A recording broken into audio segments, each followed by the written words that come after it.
So what are the practical things that we're doing to impact the lives of young people right now? And Carl mentioned the incentive grant program that's being operated by Criminal Justice Coordinating Council. We've started our second year as of July 1, and it's now serving 60 counties. With the population shift, and we'll get into numbers in a couple of slides, with the population shift to the community and a focus on community services, we've been able to take 2 juvenile detention centers offline. That's 149 beds. And we have plans in place by October 1 to push these evidence-based services out so that each juvenile court in the state will have the capability to access at least one of these programs by October 1. Joe, the 60 counties include the top 10 committed counties of youth to detention facilities in the Yes, state? yes, Your Honor. They include the top 19. We got top 20.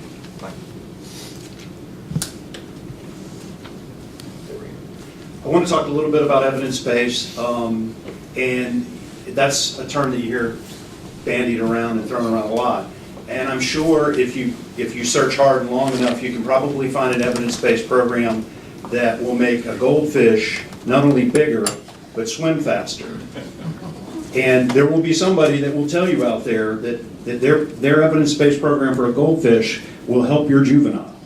But that is part of the problem that we face. And what we've done with the incentive grant programs is that we've actually found evidence-based programs that work with this juvenile population. Not the low-risk kids, the medium and high-risk kids that are a threat to come back to the system. These are the gold standard of programs that have been shown to be effective.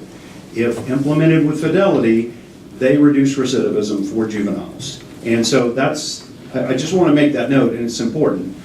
These programs don't work with low-risk kids, and we shouldn't place them in these programs. And our kids aren't goldfish. So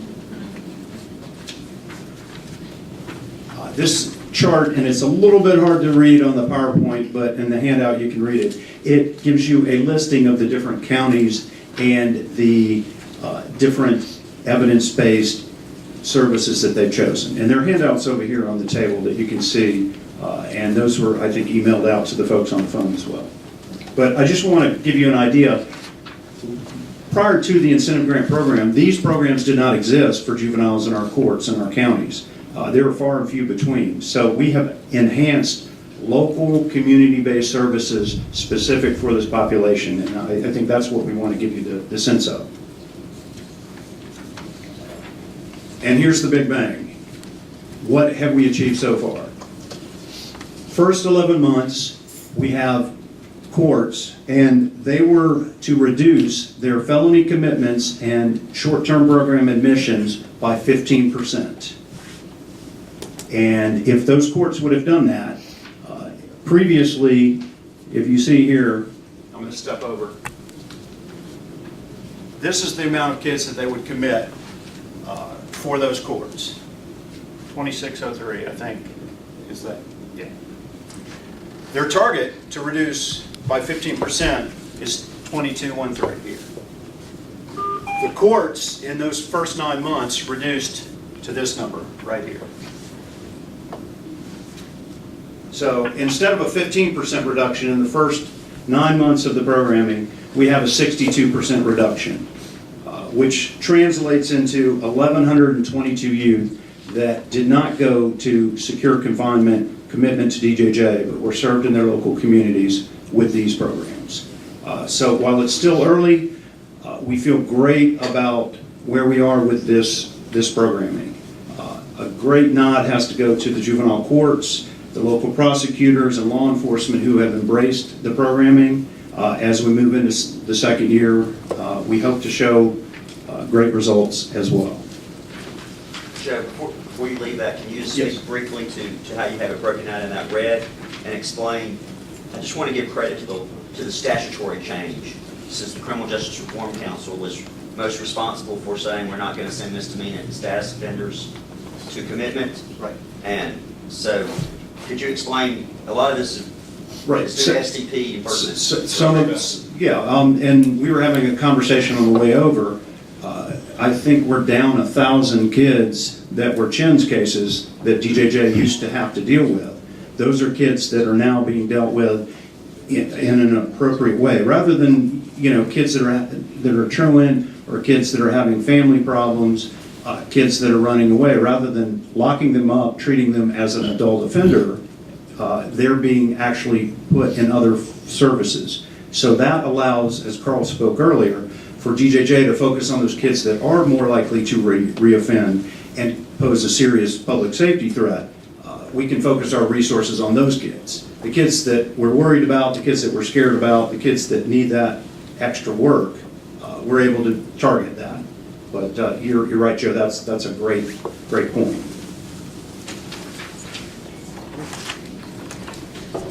The next slide just shows you the demographics for the participants, and I think it's important to note the breakdown here. And the reality is, most of the youth that come to our juvenile justice system are African American boys. And you can see that our target population for these grant services are targeting those youth, which shows that we are focusing right where we need to be with these services in our local communities. And this gives you an overall picture, grant by grant, county by county. Remember that some of these counties serve more than one county, so we just used the awarding county's name. But this gives you an opportunity to kind of see the numbers and reductions county by county. Joe, I got a question. Yes, sir. On the first page of the Is that the handout? yeah, this one. How do you come up with the number of at-risk youth? That is the number of youth in that county aged 10 to 16. It is a federal U.S. Department of Office of Juvenile Justice and Delinquency Prevention staff. Okay, so it's strictly based on age and not based on any kind of a criminal Correct. record? It's just, this is the total number of youth in your county. And I think it's important on this slide in particular to show that while it's demonstrated that the majority of these counties that are participating in this grant program have far exceeded the grant requirements of reducing commitments by 15%, there are only a couple counties that haven't. And those counties, and I've talked to the judges in those counties, one child committed in one of those counties could throw that number off. Some of them are dealing with such a small number of kids. In addition, there's a learning curve here, and I think it's true that in my conversations with them, they really are on board, and I have no doubt that they will too reach these numbers that the grant requires of at least a 15% reduction. But I think there's a little learning curve in as much as that some of them were not aware that a one-day commitment, short-term commitment, was going to count. And many judges, might send a kid to commitment for 30 days, suspend 29 days, and just put that child in for one day, and that's going to count against these judges, and that's what's happened down here on the far right. But we don't have any problems there. Those judges are really on board and committed to this program, and I'm very encouraged by what we're seeing overall. So overall, our friends at Criminal Justice Coordinating Council made 30 local awards serving 60 counties at a total of $6.8 million. The second year awards began July 1 and they'll run through June 30th, so now we're on the state fiscal year. And as we get back to the question earlier, these counties represent 70% of the total at-risk population for Georgia. So how does this impact DJJ and DJJ's work? This red arrow in the middle of the chart, calendar year 13, quarter 3, shows you exactly when the grants were implemented. And as you can see, as you move through the quarters, DJJ's secure population, that is the youth that are in an RYDC or a YDC, has gone down steadily, and we see a 14% reduction. We anticipate that this will continue to decline as youth age out.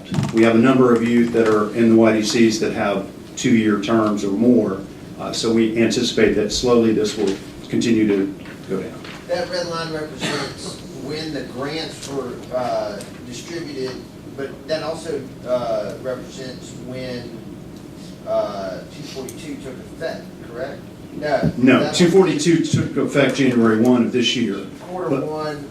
But this is quarter 1 of the grants last year. So Yes. that would, another line would be at fiscal year 14, quarter 1.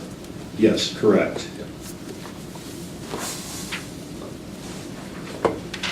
And talking about average daily population and youth that are awaiting placement, historically DJJ has had an issue where youth are overcrowded and they're waiting in a detention center, in a juvenile detention center, for a placement, whether they're going to return home or go to a residential placement or go to the YDC or go to a treatment bed. Historically, we've had upwards of 250 kids at any day waiting for a placement. And as you can see, post the implementation, we've had a 42% reduction in those awaiting placement. And as of yesterday, it's my understanding that we only have 39 youth awaiting placement. So as the chart goes down, those numbers continue to go down. This is important because, number one, it makes sure that we get kids where they need to be. The appropriate kids are being served where they need to be. Also, it is important because now we're able to operate safe and secure facilities. We don't have overcrowding issues. It makes it safer for youth and for staff. Joe, if I can just make a comment here, given what you said about the 39 awaiting placement. I think it's real key to note where we started when we started talking about the funds that were diverted, the big dollars that we're talking about diverted. So this ties into that. We were going to have to add facilities. We were going to have to add 2 to 3 facilities because of we would have been overcrowded if we had not come down. So I just want to, we're doing great. We're not going to have to add facilities, but we're still just at our capacity. So I don't want anyone to get the idea, oh, we're going to be closing facilities. That's not going to happen on the YDC or the RYDC in the near term, but we are going to get to capacity and avoid adding any new facilities. In addition to that, just as a side note, we're revamping facilities. DJJ is revamping RYDC and YDC facilities that have been aged out there for over 40 years. So we still have costs associated with these facilities and with this population. It's just that we're going to be much better able to deal with those with only 39 kids waiting placement versus, hundreds that were there before. Yeah, that's a great point. And just to follow up with that, our old Milledgeville facility is being revamped to make it into a behavioral health treatment unit because as we get tougher kids with more issues, we are expecting and anticipating that we're going to have a need for a more intense psychiatric type of facility, secure facility. So we're going to open up the Bill Ireland unit, and I think that's January, Carl. Yeah. So, in conclusion, by focusing on reducing commitments, the reform has really made it possible, like Joe said, to avoid the construction of new facilities, but also to reduce the population in our existing facilities. And that cost avoidance is something that we can redirect to our communities, and we can focus on community-based services that are local and family-based that have been proven to reduce recidivism. Questions? I know you alluded to it, Joe, but could you just maybe expound it a little bit more? We're going to be letting contracts in the near future that will cover the rest of the state and give every court an opportunity. Can you just tell us when that will? Right. October 1st, DJJ is working through the Department of Administrative Services with providers. They're going to contract in each region of the state for evidence-based slots, evidence-based beds. We understood and heard from local communities the smaller rural courts don't necessarily have the infrastructure to run a juvenile grant. They don't have somebody to coordinate it. So DJJ staff will work with those juvenile courts and those judges to take referrals and offer one of these family-based models to those youth and their families in those rural areas. That contract is out. It's being finalized. And we anticipate services to start October 1st. Thanks. Paul? What happens when the youth ages out of DJJ's jurisdiction and they have some significant disabilities that have been well documented, cared for within the system, and now they're going outside the system? What kind of work are you doing on the transition? Because age-wise here, I imagine that they're transitioning out of your jurisdiction. What happens next? Now, are you talking about youth that are still under supervision, or, because if you're under supervision, just because you hit the age of majority, you're still, that doesn't necessarily mean you're out. Like, if you commit an offense and you're committed to DJJ for 2 years and you're 16, unless you commit another offense as an adult, you will still be under DJJ supervision. So those supports and those that access to service through DJJ would still occur. Now, if a youth finishes their term of supervision, then that's a different conversation. So I'm not sure which one you're talking But about. when they're finishing their supervision, Okay. how do we transition? Because I'm assuming that they then go into an adult system, but there should be some kind of thought going on about the transition between the two. Well, if they're not going into the Department of Corrections, if their supervision ends, then there will be a plan, there's a treatment plan that their case manager will work on with them to determine what are the appropriate supports in the community.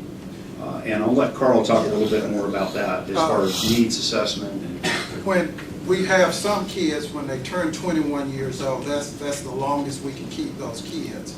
And with some of our designated felons, once they turn 21 years old, that ends their time with the agency. We have established an Office of Reentry Services that will be working not only with our other youth, but with those individuals as well, to make sure that we are providing them with resource information so that once they leave our facilities, they are equipped with some information and linkages back into their communities, hopefully so that they can connect and thrive back in their local communities. So we're establishing work with those kids to make sure that they get information that they need. And Carl, I know that the Governor's Office of Transition Support and Reentry focused primarily on the adult side of things, but are y'all in regular communication? Because I think the council is in complete agreement that this all wraps into one big public safety and moral imperative.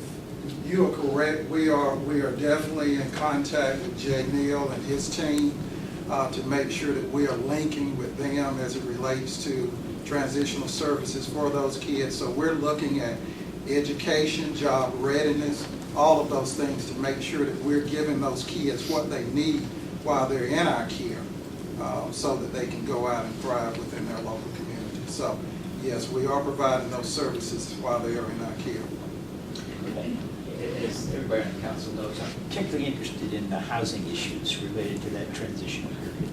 So I'd like a little more information on how you keep these kids housed and they don't go on the street. Well, for our kids, most of our kids, majority of our kids, once they're released, they go back to their families within their own communities. Now, some may want to venture out on their own. That's certainly a choice that they have to make. But we're working with them to link them back with their families once they're released from our care. But we're also working with the Office of Reentry Services as well, and looking at housing so that we can make sure that if they want to venture out on their own, that we have provided them with information and linkages along those lines as well. I think a big part of it is, as well, is giving them independent living skills so that they're properly equipped to make those decisions and to be able to thrive if they choose to go out on their own.